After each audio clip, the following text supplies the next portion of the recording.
Bruce Dickinson from Iron Maiden, I think, is a really good subject to study about Brexit. And it's really interesting. There's two clips, one of him before Brexit happened and after Brexit happened. And I think what we have to do is look at how this came about. And I think it's because when Brexit was offered to people, it had so many different forms, and everybody had their own little Brexit that they believed in. Brexit's going to be like this and it's going to be perfect. Bruce Dickinson is certainly one of those.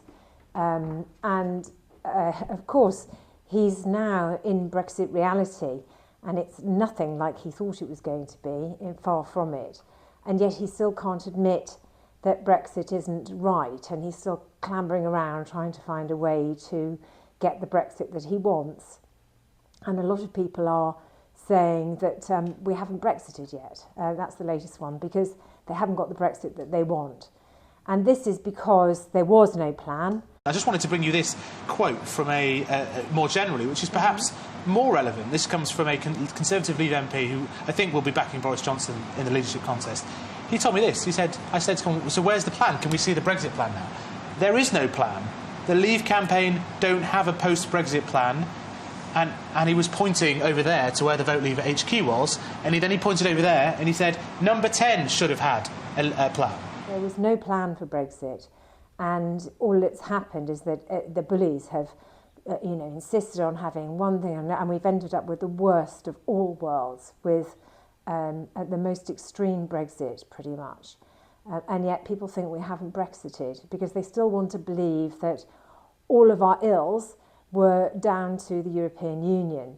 Now, I remember being in school, I went to a boarding school, and there were lots of times when the kids got upset about rules and which uniform to wear, or what time lights went out, and all these sort of things. And of course, some of you resent authority and you sort of become rebellious. But if they didn't have those rules in school, then the school would be chaos. And that's why having the European Union as a central controller of regulations and rules and values, so that we can have and enjoy free trade, is so important.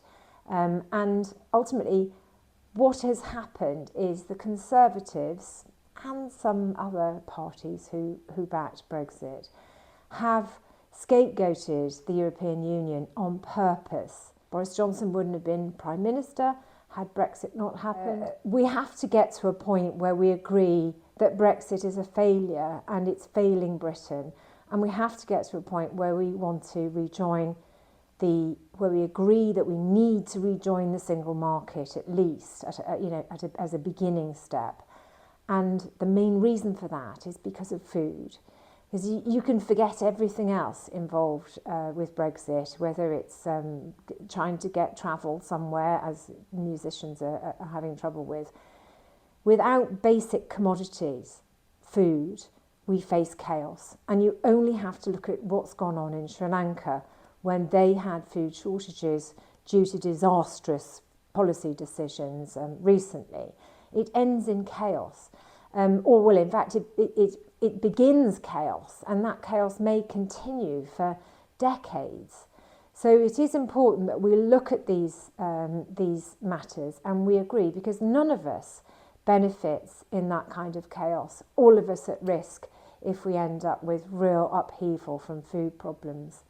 And so, anyway, have a look at these clips of Dickinson.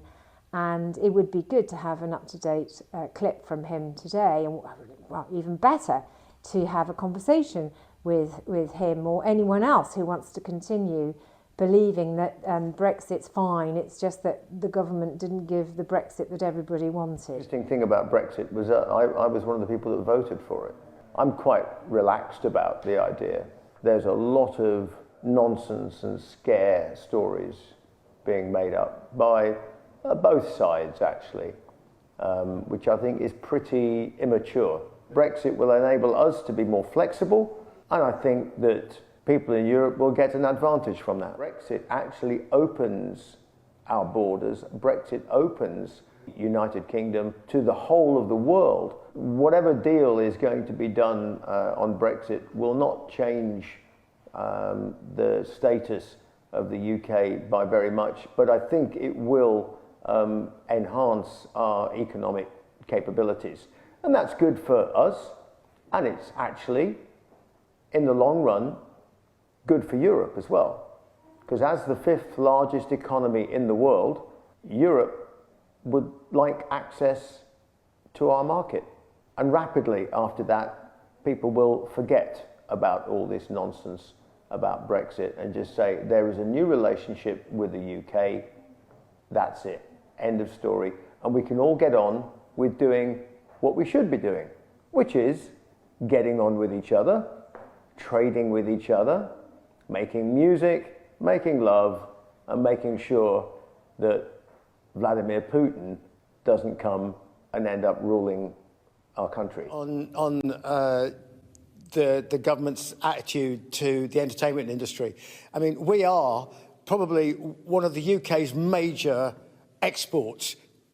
I mean, come on. And yet we're sitting here, we can't do anything. We can't even artists. I mean, all right, I mean, it's very well known that I voted for Brexit. But, you know, the idea is that after you've done it, you then go in and be sensible about the relationships you have with people. So at the moment, all this guff about not being able to play in Europe and the Europeans not being able to play over here and work permits and all the rest of the rubbish, come on, you know, get your act together.